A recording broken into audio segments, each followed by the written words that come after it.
वृक्षारोपण आणि जलपुनर्भरणाद्वारे देता येईल उष्णतेशी लढा. जिल्हाधिकारी दिलीप स्वामी यांचं नागरिकांना आवाहन.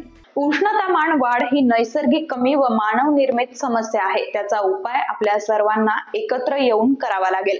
वृक्षारोपण आणि जलपुनर्भरण हे उष्णतामान वाढीवरील सर्वात प्रभावी उपाय आहे. त्याद्वारेच आपण आपल्या भावी पिढ्यांसाठी जगणं सुकर करणारं पर्यावरण देऊ शकतो, असं प्रतिपादन जिल्हाधिकारी दिलीप स्वामी यांनी आज केलं आहे.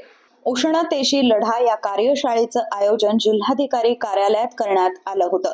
या कार्यशाळेस जिल्हा परिषदेचे मुख्य कार्यकारी अधिकारी अंकित, पर्यावरण तज्ज्ञ अतुल देऊळगावकर, शासकीय वैद्यकीय महाविद्यालयाच्या औषधी शास्त्र विभाग प्रमुख डॉक्टर मीनाक्षी भट्टाचार्य, ज्येष्ठ वास्तुविशारद अविनाश हवळ, डॉक्टर अविनाश गरुडकर, निवासी उपजिल्हाधिकारी विनोद खिरोळकर, जिल्हा आपत्ती व्यवस्थापन अधिकारी मारुती म्हस्के, तसंच शाश्वत अधिवास विभाग सेंटर फॉर सायन्स अँड डेव्हलपमेंटच्या कार्यक्रम व्यवस्थापक श्रीमती मीनाक्षी सिंग, सार्वजनिक आरोग्य चळवळ तज्ज्ञ डॉक्टर अनंत फडके, सर्व उपविभागीय अधिकारी, तहसीलदार, तालुकास्तरीय अधिकारी आदी दूरदृश्य प्रणालीद्वारे सहभागी झाले होते.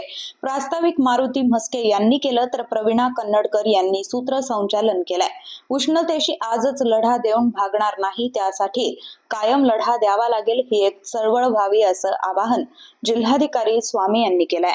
आपले वंशज, आपले बाळ, आपले पाल्य, पुढचं आयुष्य त्यांचं सुखकर व्हावं यासाठी सगळ्यात अगोदर जर काय आवश्यक आहे तर शुद्ध हवा आणि शुद्ध पाणी, त्याच्यावर लक्ष देण्याची गरज आहे. जिल्हा परिषद प्रशासन, सामाजिक वनीकरण, वन विभाग, काही एनजीओ आहेत चांगले काम करणारे, त्यांच्या माध्यमातून संपूर्ण जिल्हाभरामध्ये जितके वृक्ष लावता येतील आणि ते जगवता येतील आणि याच्या माध्यमातून तापमानापासून आपल्याला संरक्षण कसं मिळेल याचा मोठा कार्यक्रम आम्ही घेतलेला आहे.